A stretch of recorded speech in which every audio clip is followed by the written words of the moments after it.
Hello my dear friends, welcome to our YouTube channel management study मंत्रा।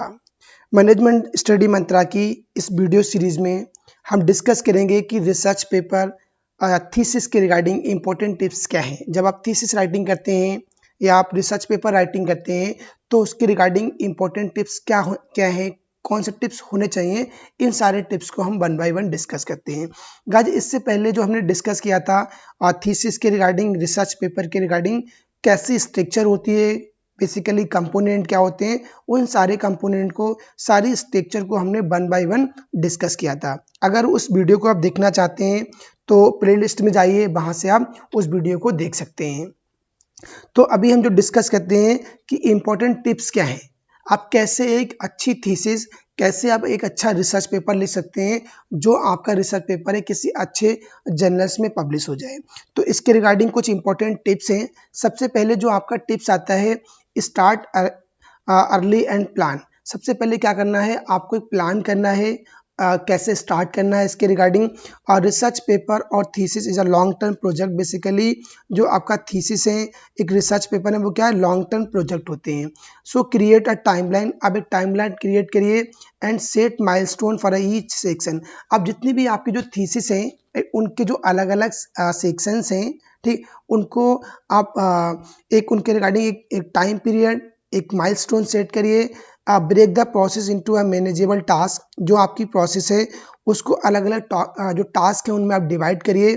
और literature review, data collection, analysis and writing and revision, यानी जो आपकी पूरी thesis writing है, जो पूरा आपका रिसर्च पेपर है, उसकी जो इंटायर प्रोसेस है उसको आपको ब्रेक डाउन करना है। कैसे ब्रेक डाउन करना है कि आप एक सेक्शन बना लो एलआर का, ठीक, फिर आपने बनाया डेटा कलेक्शन का, फिर डेटा एनालिसिस का, फिर राइटिंग करना है उसको, फिर आपको उसको रिवीजन करना है। तो आपको अलग अलग सेक्शंस में आपको प्लान करना है और टाइमली आपको प्लान करना है, क्योंकि थीसिस बेसिकली क्या है, आपका रिसर्च पेपर क्या है, एक लॉन्ग टर्म प्रोजेक्ट है। जब आपने प्रॉपर प्लानिंग कर लिया कि आपको कैसे करना है, आपने प्रॉपर उनको as a section wise divide कर दिया।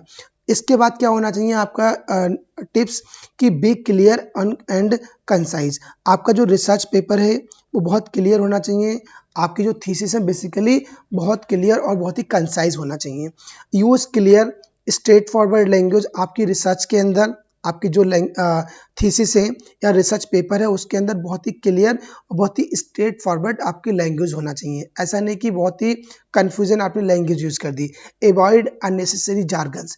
जो आपके जार्गन्स हैं जितने भी अननेसेसरी हैं उनको आप अवॉइड करिए, क्योंकि जार्गन से क्या होता है, एक मिसअंडरस्टैंडिंग क्रिएट होती है, एक अच्छा मैसेज नहीं जाता है आपकी रिसर्च के रिगार्डिंग, और जो आपकी वहाँ पे एम्बिग्युइटी मेंशन हो जाती है। तो आपको एक बहुत अच्छे से अंडरस्टैंड करना है रिसर्च पेपर के दौरान, आपकी थीसिस के दौरान, कि आपका एकदम चीज़ें क्लियर होना चाहिए, बहुत अच्छे से एक स्ट्रेट फॉरवर्ड लैंग्वेज होना चाहिए, और जितनी भी जो अननेसेसरी जार्गन्स आते हैं उनको आप अवॉइड करिए। इसके अलावा क्या कर सकते हैं, be specific when describing your method और रिजल्ट्स एंड इंटरप्रिटेशंस। जब आप कोई आपके मेथड्स हैं, जो आपके रिजल्ट्स आ रहे हैं, जो आप उनको इंटरप्रेट कर रहे हो, तो उनको आप बहुत ही अच्छे से डिस्क्राइब करिए एक स्पेसिफिक तरीके से। ऐसा नहीं कि आपने मेथड में बहुत सारी डिटेल मेंशन कर दिए, आपके रिजल्ट्स में बहुत सारे डिटेल मेंशन कर दिए, या आपने इंटरप्रिटेशन ऐसे किया कुछ पढ़ने वाले को समझ में ही नहीं आ रहा कि आपने बेसिकली रिजल्ट्स में क्या बोला है, आपने मेथड्स क्या यूज़ करा है, या आपका इंटरप्रिटेशन क्या था। तो आपको बहुत ही स्पेसिफिक कंसाइज तरीके से आपको उनको डिस्क्राइब करना है, क्योंकि देखो बेटर थीसिस वही है, आपका बेटर रिसर्च पेपर वो है कि उसका सोसाइटी में क्या इम्पैक्ट पड़ रहा है, लोग उसको कितना पढ़ रहे हैं, लोगों पर कितना प्रभाव पड़ रहा है उस पेपर का, लोग पढ़ रहे हैं तो वो ईजिली आपके रिसर्च पेपर पर जो आपका टॉपिक है उसको अंडरस्टैंड कर पा रहे हैं। तो वही एक बेटर रिसर्च पेपर होगा, वही आपकी बेटर थीसिस होंगी। आप कोई भी आपकी थीसिस लिखी, उस थीसिस में कोई पढ़ ही नहीं पा रहा कि आपके रिजल्ट्स क्या निकल के आ रहे हैं, आपका बेसिकली आपने कौन कौन से मेथड्स यूज़ करे हैं, तो वो आपकी इतनी इम्पोर्टेंट थीसिस नहीं है। इसके बाद क्या करना है आपको, स्टे ऑर्गेनाइज्ड। अब आपको लगातार क्या करना है, हर एक कंक्लूजन पे, हर एक आपको पेज पे, हर एक सेक्शन पे आपको ऑर्गेनाइज रहना है। कैसे ऑर्गेनाइज रहना है, use a outline before you start writing to organise your idea and flow of your research paper. अब आपको क्या करना है, एक आउटलाइन आप यूज़ करिए। जब कोई भी आप रिसर्च पेपर राइट करना चाहते हैं, अपने आइडिया को आप ऑर्गेनाइज कर रहे हैं आपके रिसर्च पेपर के अंदर या अपनी थीसिस के अंदर, तो सबसे पहले आप एक प्रॉपर आउटलाइन क्रिएट करिए। या आप जो आपका रिसर्च पेपर है उसका फ्लो कैसा है, तो सबसे पहले एक आपको आउटलाइन क्रिएट करनी पड़ेगी, जो आपके आइडिया हैं, जो आपके थॉट्स हैं, जिनको आप ऑर्गेनाइज करना चाहते हैं लिखते हुए, ठीक है। तो प्रॉपर उसको आप एक उसकी आउटलाइन तैयार करिए। Keep a track of your sources and note systematically to avoid confusion when referencing them later। और आपको क्या करना है, आपको ऑर्गेनाइज चीज़ें बहुत इंपॉर्टेंट है। आपकी ट्रैक ऑफ योर सोर्सेज, जो आप सोर्सेज ले रहे हैं उनको आप अच्छे से उनकी ट्रैकिंग करिए, ठीक है। एंड नोट सिस्टमेटिकली, और उनको एक सिस्टमेटिकली उनको नोट करिए, ठीक, कि आपने ये यहाँ पे लिया है, इसका पेज यहाँ पे आ रहा है, ये आपका सोर्स यहाँ पे आ रहा है, ये तो आप उसको एज सिस्टमेटिकली नोट करेंगे, तो उससे क्या होगा, जितना भी जो कन्फ्यूजन है वो कन्फ्यूजन आपका क्रिएट नहीं होगा। आप बहुत अच्छे से अपनी रेफरेंसिंग, अपनी बिब्लियोग्राफी वहाँ पे मेंशन कर सकते हैं। तो बहुत इंपॉर्टेंट है कि आपकी जो जितने भी सोर्सेस आ रहे हैं, ठीक है, उनको आप अच्छे से उनकी ट्रैकिंग करिए और सिस्टमेटिकली उनको ऑर्गेनाइज करिए, ताकि किसी प्रकार का कोई कंफ्यूजन क्रिएट ना हो जब आप उसकी रेफरेंसिंग कर रहे हैं, ठीक है। इसके बाद आपका आएगा रिवाइज एंड प्रूफ रीडिंग। आपको फिर क्या करना है, आपको रिवाइज करना है और उसकी बिल्कुल प्रूफ रीडिंग करनी है। तो इनको देखते हैं कि रिवाइज क्या है, प्रूफ रीडिंग क्या है। Writing in a process, so don't expect to get everything perfect on the first drop. ये आपको देखना है कि जब आप कोई प्रोसेस को राइटिंग कर रहे हैं, तो आप ये एक्सपेक्टेशंस नहीं कर सकते हैं कि पहले ही फर्स्ट टाइम या फर्स्ट ड्राफ्ट में आपका सब कुछ परफेक्ट होगा। नहीं, आप उसको काम करिए और उसको आप रिवाइज करिए, क्योंकि जरूरी नहीं कि आपने एक ही बार थीसिस लिख दी, ठीक है, या आपने रिसर्च पेपर लिखा तो वो एक ही बार में everything is perfect. No, after writing take time to revise. Writing करने के बाद जब रिसर्च पेपर लिखते हैं, लिखने के बाद और थीसिस लिखने के बाद आप उसको टाइम दीजिए, उसको रिवाइज करिए और उसके अंदर जो क्लैरिटी है उसको इम्प्रूव करिए, क्योंकि ज़रूरी नहीं कि जो आपने पहली बार में लिखा है वो सब कुछ आपने सही लिखा है। जब आपकी थीसिस कंप्लीट हो जाती है, जब आपका रिसर्च पेपर कंप्लीट हो जाता है, तो आप टाइम दीजिए, उसको रिवाइज करिए। जितना आप रिवाइज करेंगे तो आपकी जो वीकनेसेस हैं, जो आपकी मिस्टेक हैं, वो आप उनको आइडेंटिफाई करेंगे और उसके अंदर आप एक क्लैरिटी इंप्रूवमेंट करेंगे। चाहे वो फ्लो के रिगार्डिंग, स्ट्रक्चर के रिगार्डिंग आप चीज़ें मेंशन करेंगे। जब आपने अच्छे से रिवाइज कर लिया, सारे सेंटेंसेस, सारे मीनिंग्स एकदम करेक्ट हैं, कोई ऐसी रिक्वायरमेंट नहीं है, ठीक, देन आप क्या करेंगे, उसकी आप प्रूफ रीडिंग करिए। प्रूफ रीडिंग क्या होती है, उसकी ग्रामर चेक करिए कि वो ग्रामेटिकली कोई एरर तो नहीं आ रहा है, उसकी स्पेलिंग तो कोई मिस्टेक नहीं हो रही है और उसकी या तो कोई फॉर्मेटिंग एरर नहीं आ रही। तो आपको अच्छे से प्रूफ रीडिंग करनी है अपनी थीसिस की, अपने रिसर्च पेपर की, क्योंकि ग्रामेटिकली एरर होगा तब भी वो अच्छा नहीं होगा, या कोई आपने स्पेलिंग मिस्टेक कर दी है, या जो आप फॉर्मेटिंग कर रहे थे उसके अंदर कोई एरर तो नहीं है, तो उसके रिगार्डिंग आप अच्छे से आप प्रूफ रीडिंग करिए। देन आपका नेक्स्ट स्टेप आएगा सीक फीडबैक। सीक फीडबैक क्या होता है, बिफोर सबमिटिंग, अपनी जो थीसिस सबमिट करने से पहले ask for the feedback from the peers, professors and mentors. फिर आप क्या करना है, अपनी थीसिस को आपको सबमिट करना है, उससे पहले जो आपके पीयर्स हैं, जो आपके कलीग्स हैं, जो आपके प्रोफेसर्स हैं, जो आपका गाइड है, जो आपका मेंटर्स हैं, जो आपके सुपरवाइजर्स हैं, उनसे क्या करिए, अपनी थीसिस के रिगार्डिंग फीडबैक लीजिए। सर कि मैंने ये काम किया है, मेरी ये थीसिस है, एक बार आप देखिए, ठीक, क्योंकि वो आपको अगर कुछ इंप्रूवमेंट की रिक्वायरमेंट है, कुछ करेक्शन की रिक्वायरमेंट है, तो आप किसी अच्छे प्रोफेसर को दिखाएंगे, अपने जो कलीग्स हैं उनको दिखाएंगे, या जो आपका मेंटोर है उसको आप दिखाएंगे, तो उससे आपका और क्लैरिटी निकल के आएगी। देन कंसीडर देयर सजेशंस, उनके सजेशंस को आप कंसीडर करिए, जो वो बोलते हैं कि आपका ये वाला पॉइंट सही नहीं, इसमें ये करेक्शन, उनको आप कंसीडर करिए, specially on clarity, argumentation and data interpretation. आपको क्या करना है, क्लैरिटी क्या है या कोई आर्गुमेंटेशन हो रहा है, उसको आप बहुत अच्छे से डिफाइन करिए, और डेटा इंटरप्रिटेशन के रिगार्डिंग अगर किसी ने कोई सजेशन दिया है तो उसको आप अच्छे से कंसिडर करिए। देन आपका आएगा साइट योर सोर्स प्रॉपरली। फिर जो आपने सोर्सेस लिए हैं, ठीक है, उनको आप अच्छे से साइट करिए, ठीक है। Proper citation is a crucial to avoid plagiarism. अगर जो आपने साइटेशंस को यूज़ करा है, जो आपने रिसोर्सेज को यूज़ करा है, अगर उनका प्रॉपर साइटेशन देंगे तो आपकी जो प्लेजरिज्म है, जो प्लेजरिज्म इशू आता है वो आपका नहीं है, क्योंकि आपका उससे आप बच जाओगे अगर आपने प्रॉपर साइटेशन किया है अपने रिसोर्सेज का।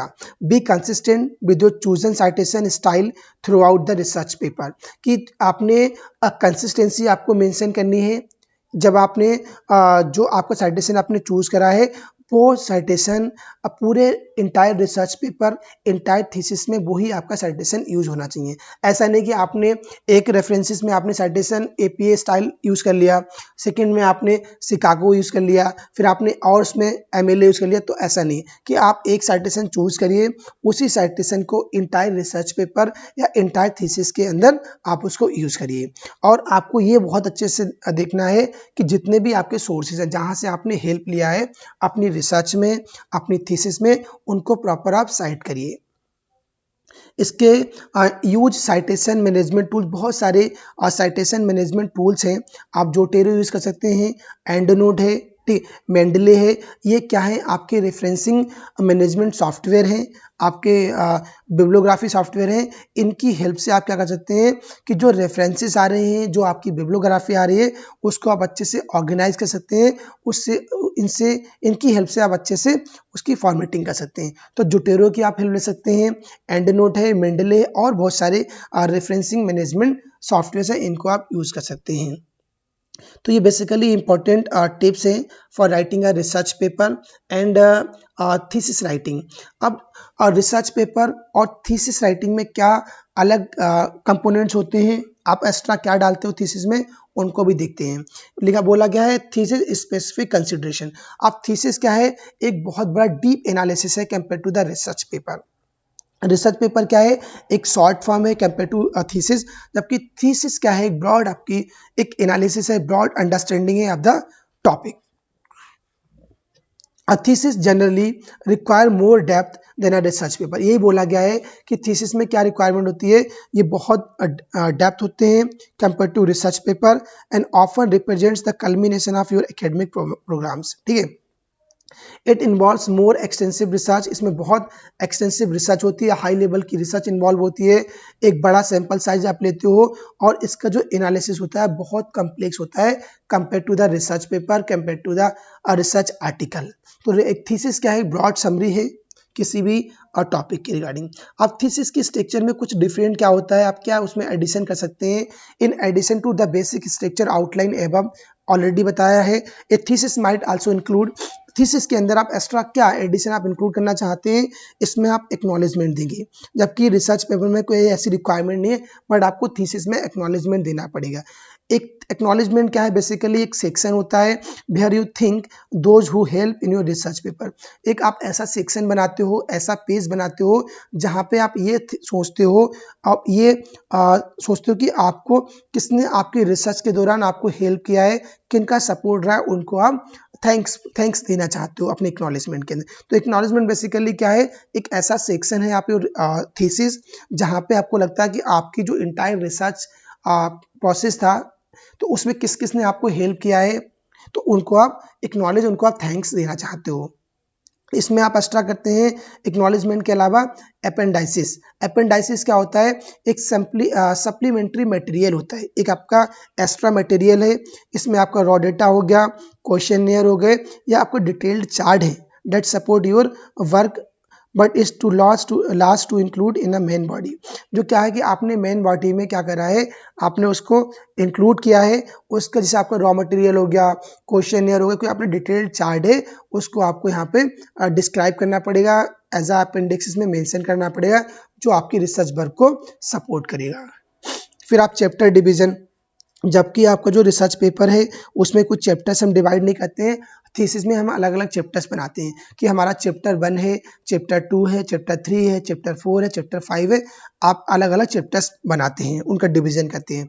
Thesis writing often involves dividing the work into a multiple chapters, each focusing on a specific aspect of a research. आप क्या करते हो जब थीसिस राइटिंग करते हो तो उसमें अलग अलग मल्टीपल चैप्टर्स होते हैं, उसमें आपका जो वर्क है वो डिवाइड होता है और हर एक चैप्टर क्या होता है आपके जो रिसर्च का एक स्पेसिफिक एस्पेक्ट को फोकस करता है। तो आपको थीसिस में एक्स्ट्रा मेंशन करना पड़ता है एक्नॉलेजमेंट, एपेंडाइसिस एंड चैप्टर डिवीजन। तो ये इंपॉर्टेंट कॉन्सेप्ट था जो मैंने डिस्कस किया था। एक प्रॉपर आपका जो स्ट्रक्चर थी वो डिस्कस किया था और राइटिंग टिप्स क्या है थीसिस के रिगार्डिंग और रिसर्च पेपर के रिगार्डिंग इनको हमने डिस्कस किया था। तो गाइज अगर वीडियो आपको अच्छी लगी हो, आपके लिए हेल्पफुल है, तो वीडियो को लाइक करिए और ज़्यादा से ज़्यादा शेयर करिए। चैनल पे नए हैं तो चैनल को सब्सक्राइब करिए। मिलते हैं नेक्स्ट वीडियो में। Thank you.